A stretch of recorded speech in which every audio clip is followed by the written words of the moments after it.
Hello, Hard Times Guy here. I was working today, didn't intend to make a video, but it started raining. I can hear the rain. I hope you can't hear it in this video. Sometimes in this metal building it gets loud, but I'm over here on the insulated side, so maybe it'll be alright. I got another little project started in here, but I'm waiting on it to dry. I got a shelf there, and I was going to paint it, but it's so filthy I couldn't paint it.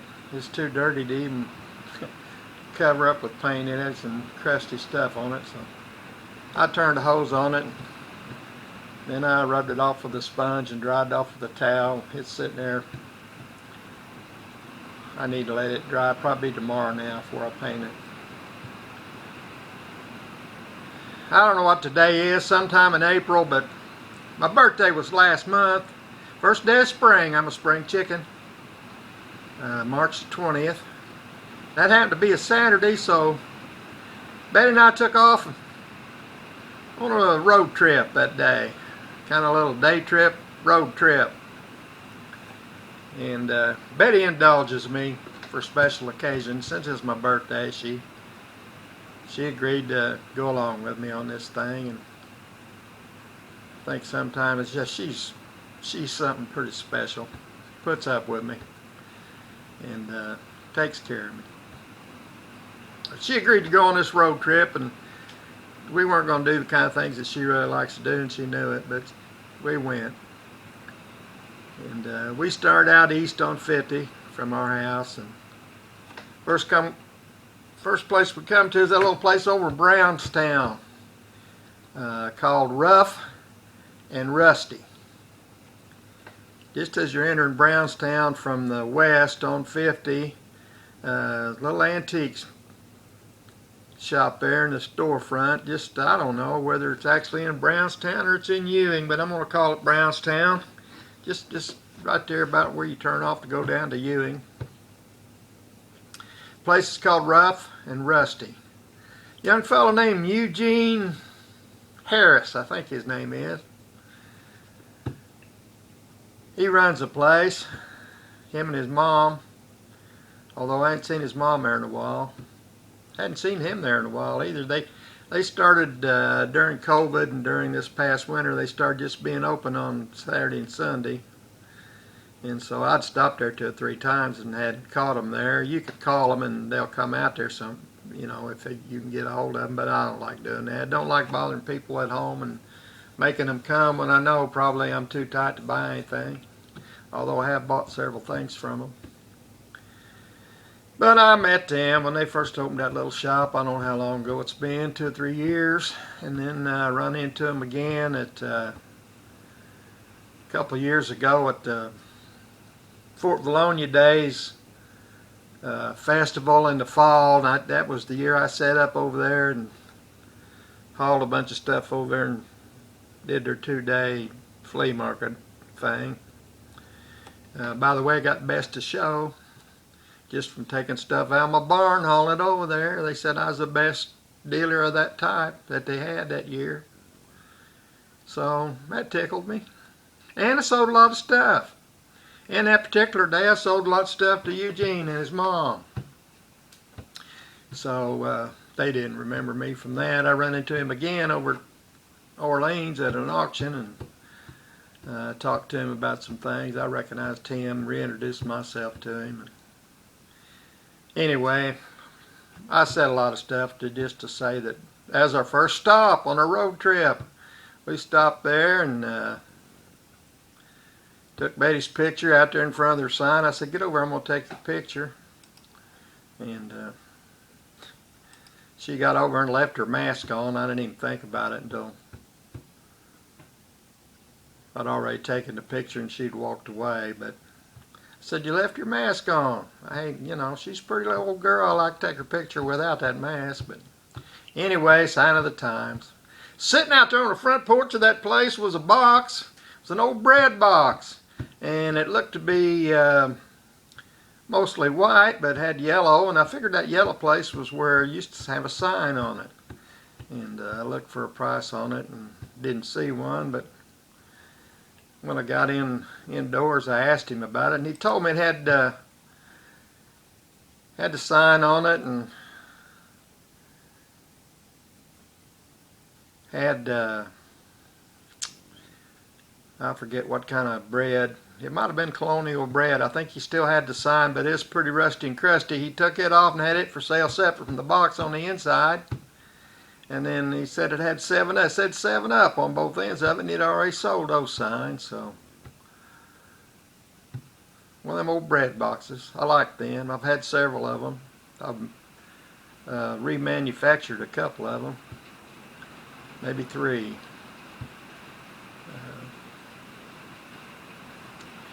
We went inside and started looking around. They got all kinds of stuff in there. Here's a Crispy Cracker Sunshine Biscuit tin. I like that. I'm not even sure. I may have that picture out of sequence. That might have been somewhere else, but it's the kind of stuff they have. If it wasn't there, it was somewhere else. I think it's over Maddie's, really. There's a pie safe. And that pie safe priced about where I'd like to price my pie safes if I had one like that. And I've got a few like that. I think in my last video you saw some doors like that just going to look like a pie safe like that one of these days. And, there's a couple of spool cabinets, a tall one sitting on top of a little shorter, wider one. Pretty good shape, pretty nice condition. They got a good price on them. Nothing I could buy and resell, make any money, but if you're looking for something like that, there's a couple of nice ones that's affordable. Right over there at Rough and Rusty in Brownstown. There's another picture taken inside there. It gives you an idea of the kind of variety of things that they got. And that, folks,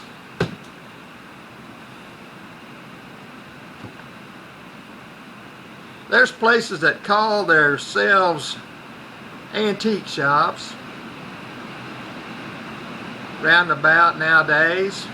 Here comes that rain. I hope that ain't messing up my video. It's raining pretty hard right now. You're just going to have to deal with it because I ain't going to reshoot this video. It's going to have rain noises in it.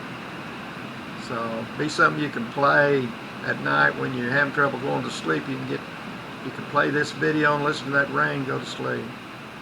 About to put me to sleep. What was I talking about? This antique shop. There's antique shops or places that call themselves antique shops. You go in there, and I got socks and underwear that's older than the stuff in there. And they like to use the word vintage, and I don't even know what the heck that means. But they got plastic stuff that we bought new for presents for some of my grandkids. Not my kids, my grandkids. Some of that stuff you can still buy. So when I find antique shops got antiques in it, I remember where it's at, and that's the kind I like to go to, and they're getting fewer and far between. But if you like the good antiques, and I'm not talking about museum quality pre-Civil War furniture, handmade, I'm not talking about that kind of stuff, although they might have a piece like that once in a while. But I'm talking about good old stuff from the Civil War era up until turn or mid-century, last century. Rough and Rusty. My kind of place. I'm recommending it to you. We got in the car and headed towards Seymour. We took the back road. I don't like going through Seymour. If you're familiar with Seymour, Indiana, it is a pain in the butt to go through. If you're going east or west to east, and like if you're going, say you're going to Jennings County or over at Vernon or someplace like that, and you got to go all the way through Seymour on 50. I just hate that trip. So anytime we're going where we got to go through Seymour and go then north, like we were today, we were going to Columbus and Edinburgh. I cut and go by the high school and go around Seymour.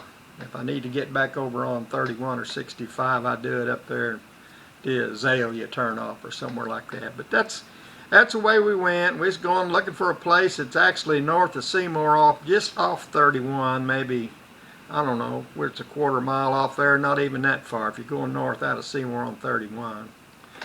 And the name of this place is Rusty 2, or Rusty also, but it's not rough and rusty, it's Rusty Charm. And I just met these folks last winter. Her name's Lisa and his name's Rusty. And she likes to tell you the story that when they was thinking of a name for their place, she wanted to put Rusty in the name somewhere. He wasn't too high on it, but she come up with Rusty Charm, and he said, "Where'd you get that?" And she said, "You're Rusty and I'm the charm." And let me tell you something, she is. She's a charming lady. And he's about, I don't know how tall he is. I think he said he was 5'8", which is normal height. You know, my son-in-law's I got a son-in-law that's about 5'8", and he says that's average height for men in the United States. But she's 6'2", and she's proud of it. She's got long legs. She's proud of them too. She's got a story about it, but it's rated PG. I can't tell you what it is. Anyway, Rusty and Lisa, and I think their last name's Terry. And she got a little shop out in the country.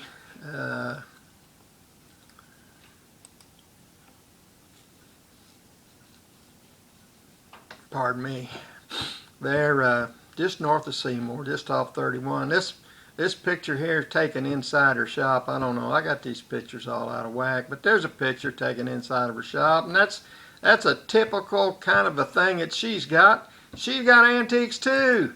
She's got lots of them. Look at that piece right there. You may have seen that piece before from watching my videos. The reason you're seeing it now is 2 or 3 months ago she come through here, stopped in my barn, looked around at some stuff, spent quite a bit of money, and that's one of the things she bought from me. She bought that little Hard Times original. I call that an Abner cabinet.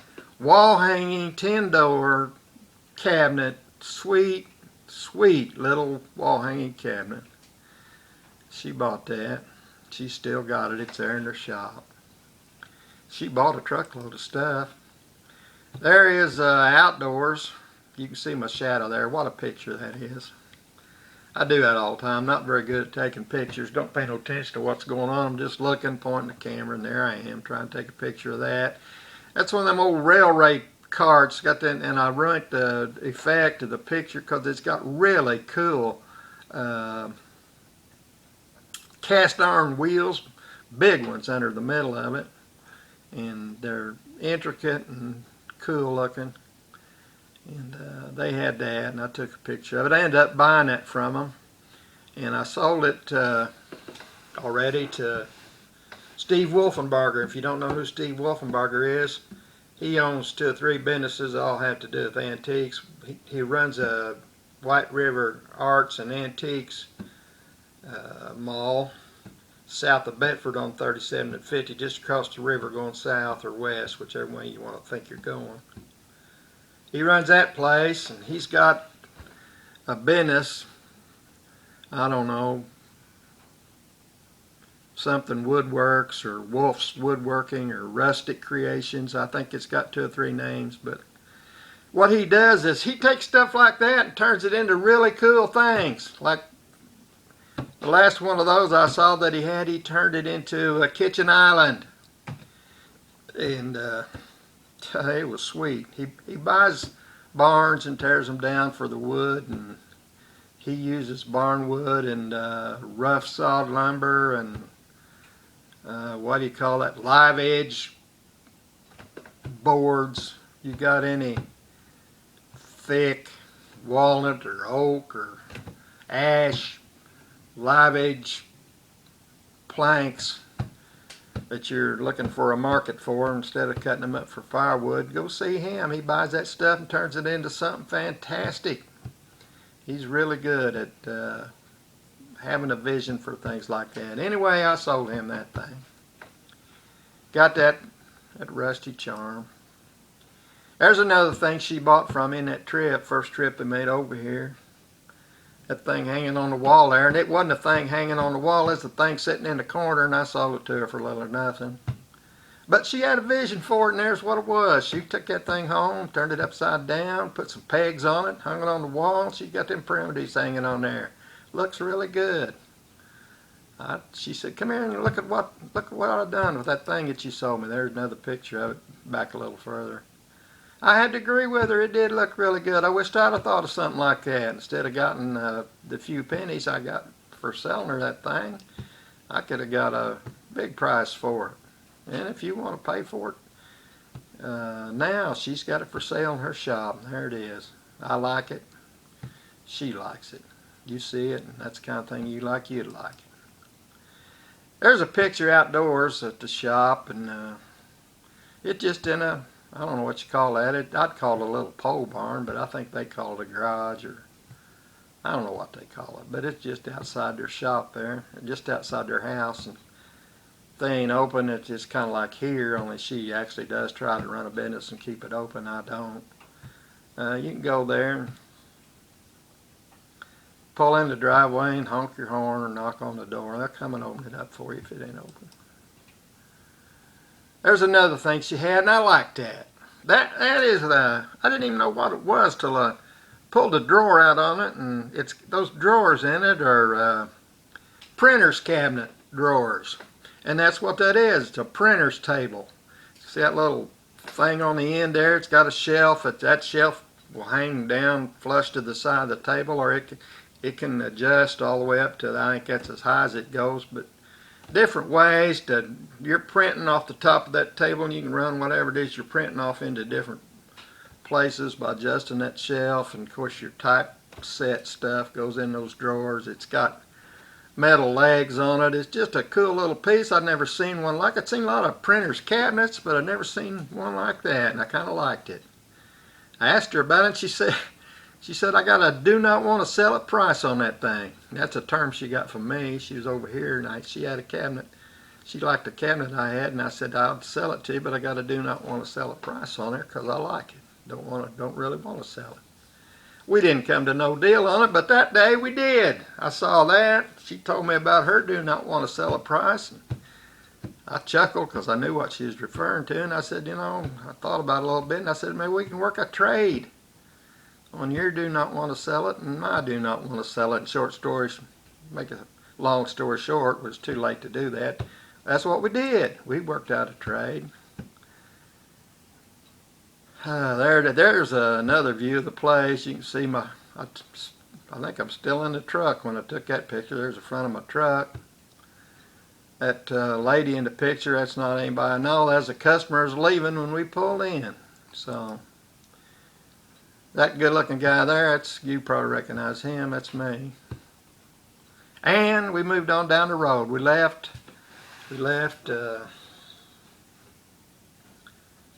Lisa and Rusty. I was going to tell you some more stuff about them, but I'll tell you that in another video. We left them, went on to Columbus. Went right on up 31 into Columbus and up to 25th Street. When you get to 25th Street, you hit the stoplight there.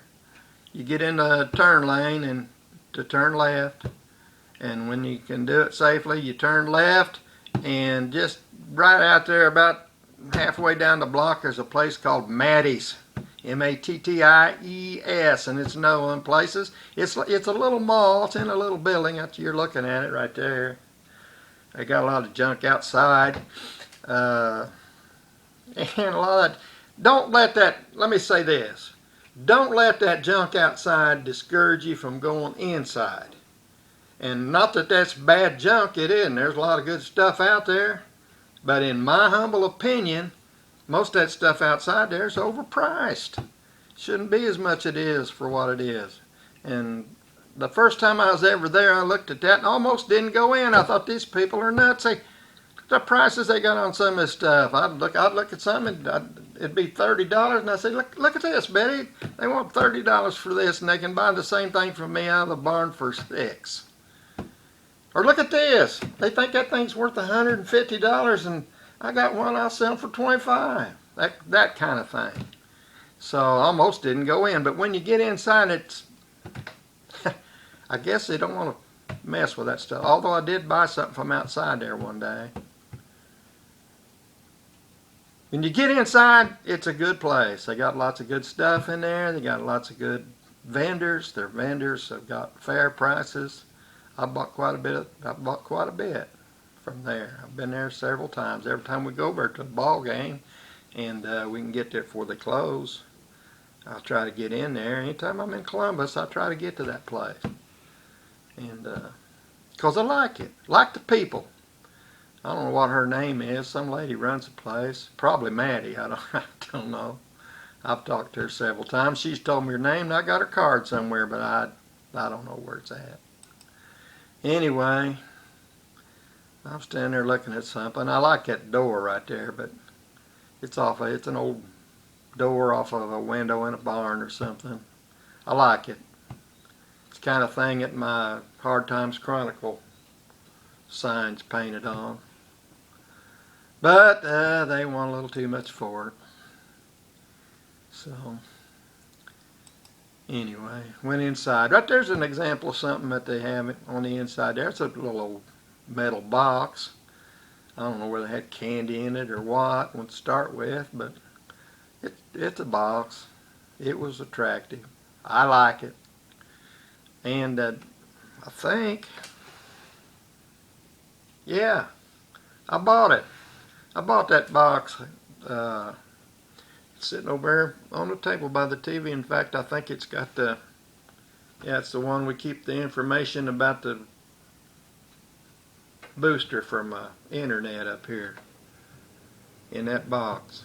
So if something goes wrong, we can get out and look and get the, what you call it, passwords, and we keep them in a box like that. So if you're ever in here and you like that box too and you buy it from me, don't walk off without giving me back that information I got in it. We went through there, then we went on up to Edinburgh. Have you ever been to the Edinburgh Outlet Mall? Place over there where they got all these outlet stores. Allegedly they have wholesale prices on all their merchandise. If you believe that, I got some stuff I want to sell you. But still, I guess there are some bargains there and people go there. And so we were right there in that area. And Betty was being so good to me that I decided to be good to her, and she was looking for a pair of shoes for me for my birthday, so it was a dual purpose. She's going to get to buy me something for my birthday. I'm going to let her go to the Outlet Mall. Let me tell you something about that Outlet Mall over there, and this is something that I didn't know. I've been to that Outlet Mall several times, and just going in there and walking in and buying stuff, it always seemed like okay deal to me. But I'd never been there on a weekend.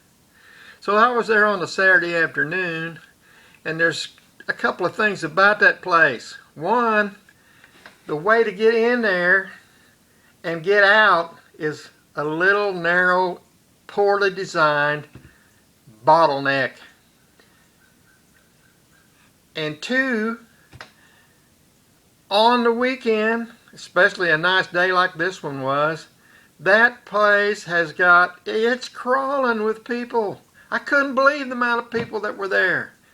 After I started to get in there, I couldn't even turn around and get back out until I got in. There wasn't any way to get away from it. I was trapped. I started in there, and it took us 25 minutes to go a couple of 100 yards just to get in the parking lot. And then it took us that long to get out too.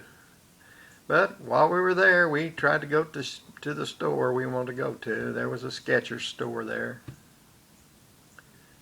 People were lined up. I don't know, this may have been partly COVID, but half those stores over there was people lined up for hundreds of yards down the sidewalk. You had to stand in a line to get in the place.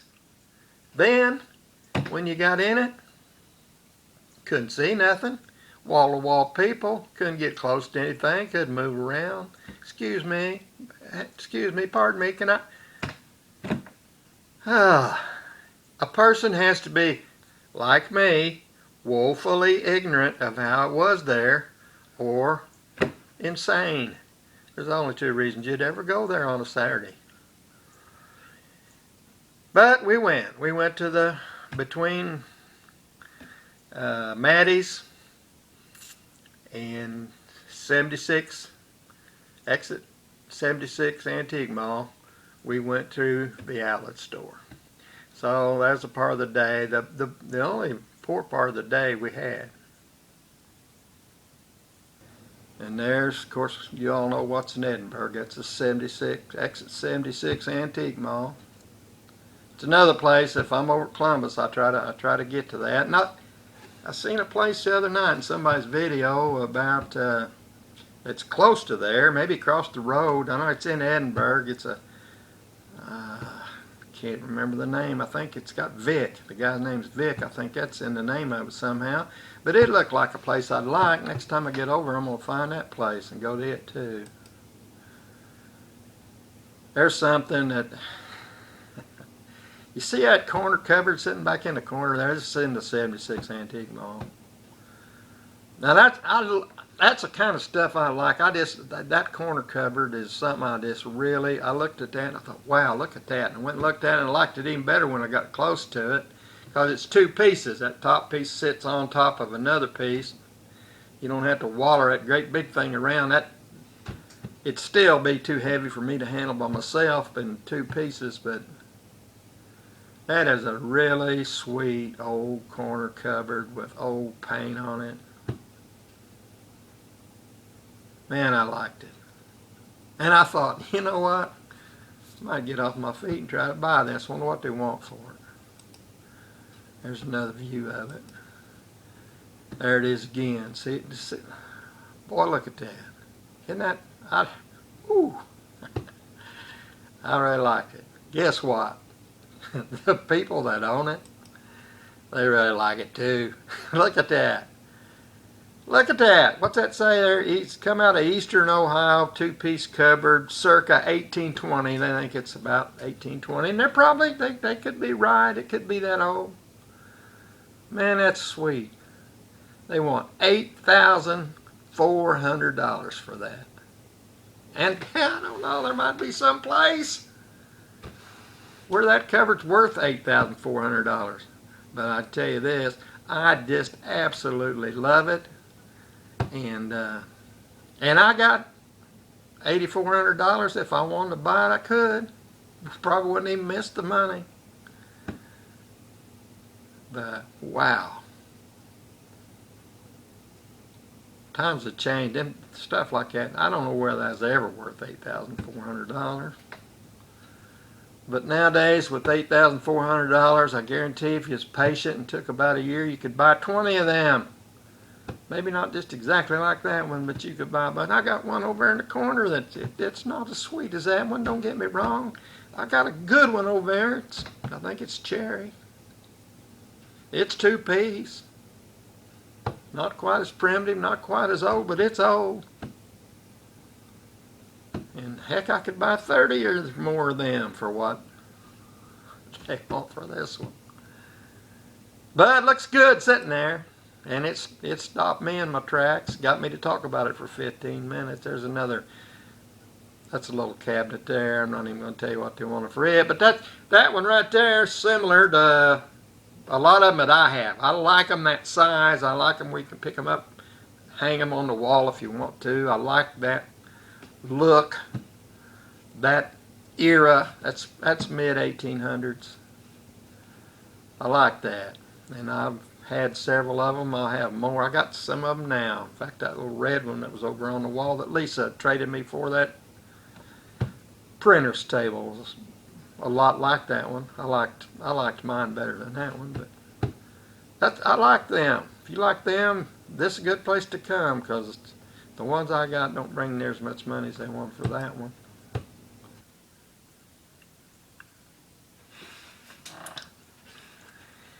After we left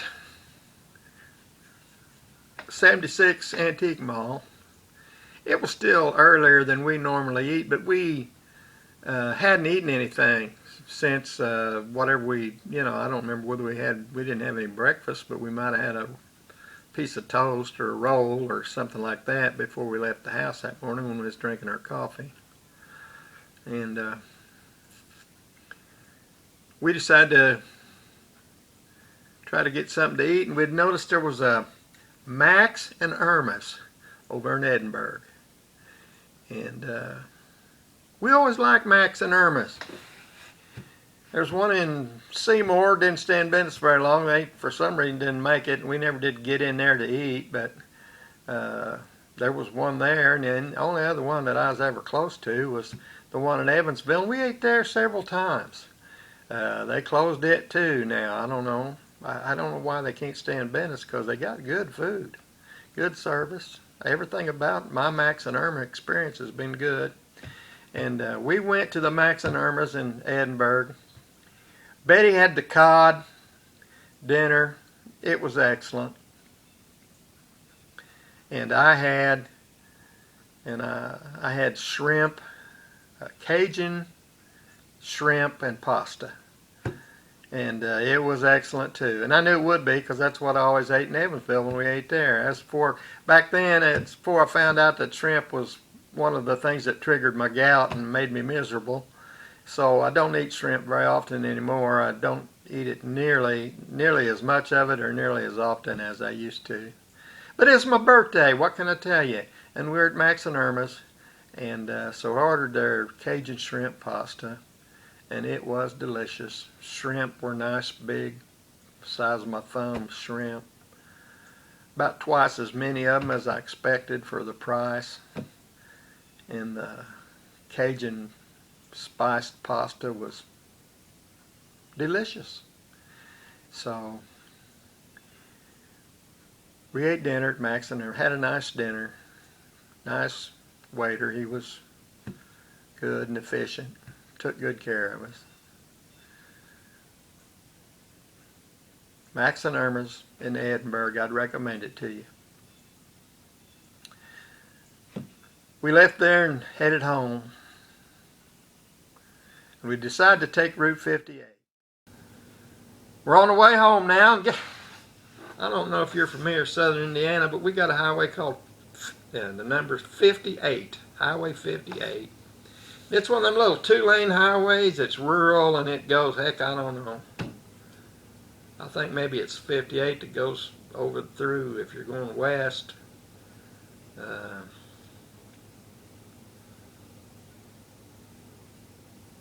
Thing goes over into Odin and Coal Company over in that area.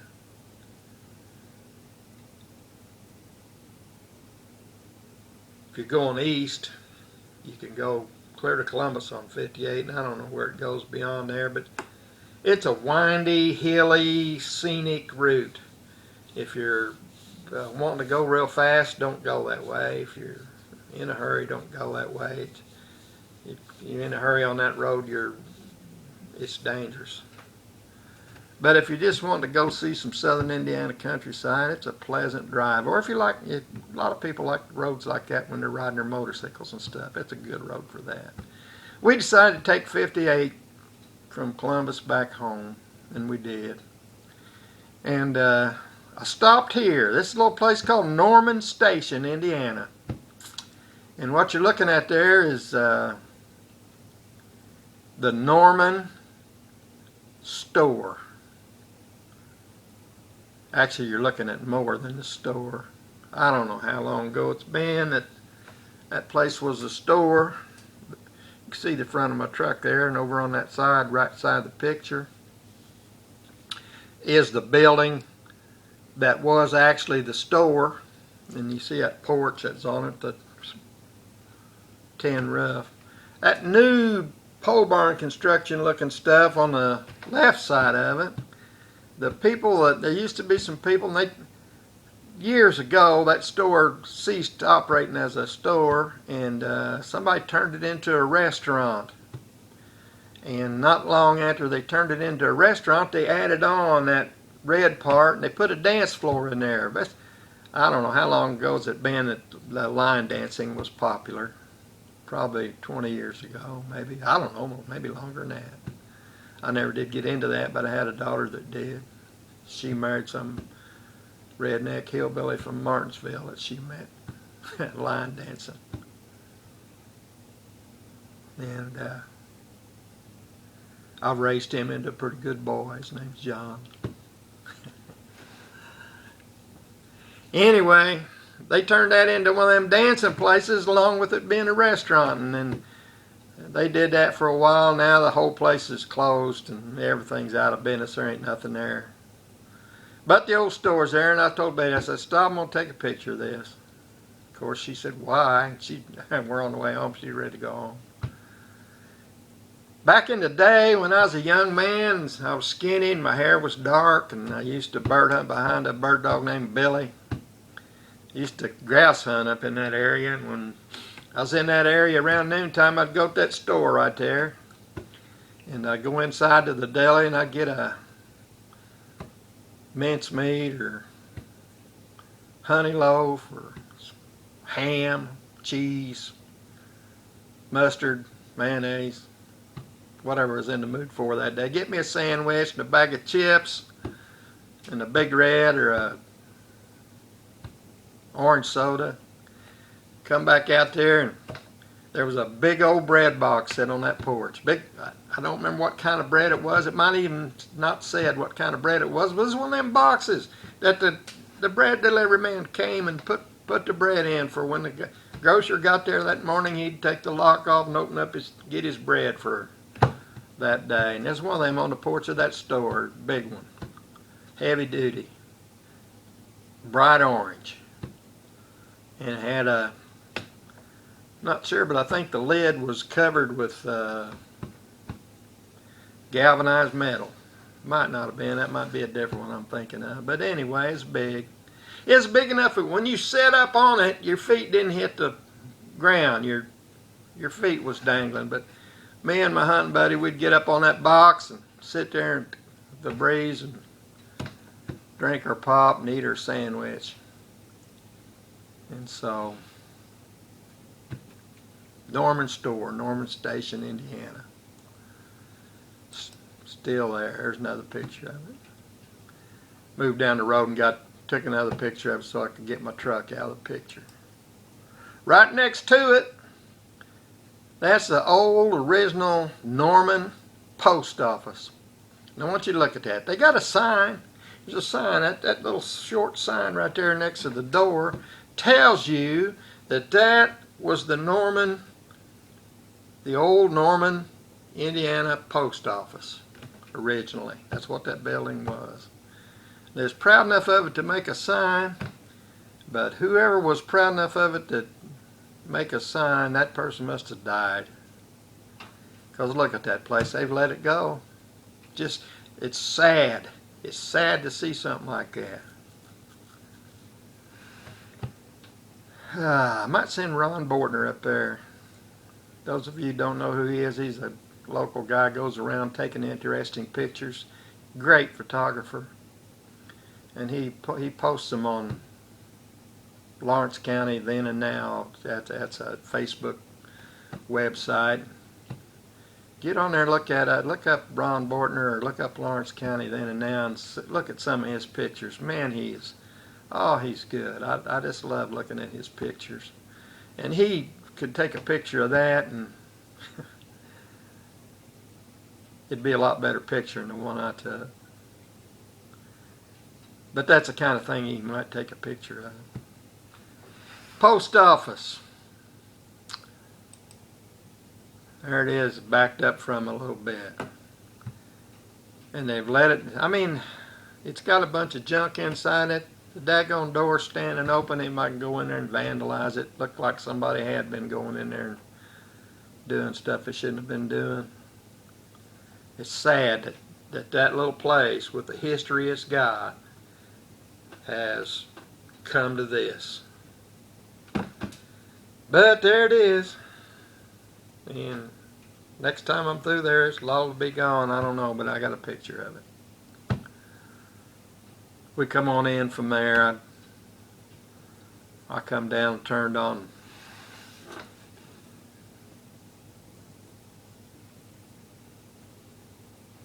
what's the name of that road? There's a little church out there. It's not Erie. Can't think of the name of it. Dennis Cummings, I think, was a speaker out there for a while. Anyway, it's the road Kenny Prince lives on. I come on, turned off 58.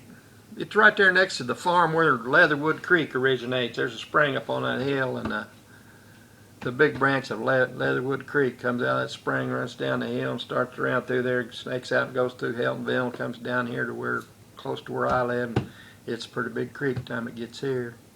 Right there where that road is, and it goes through to 50. Comes out right down there where you turn to go to the Fairview Church, or you go to Hidden Hills or Hidden Falls Salvation Army Camp. It's that road. We come back on that road and come on in home.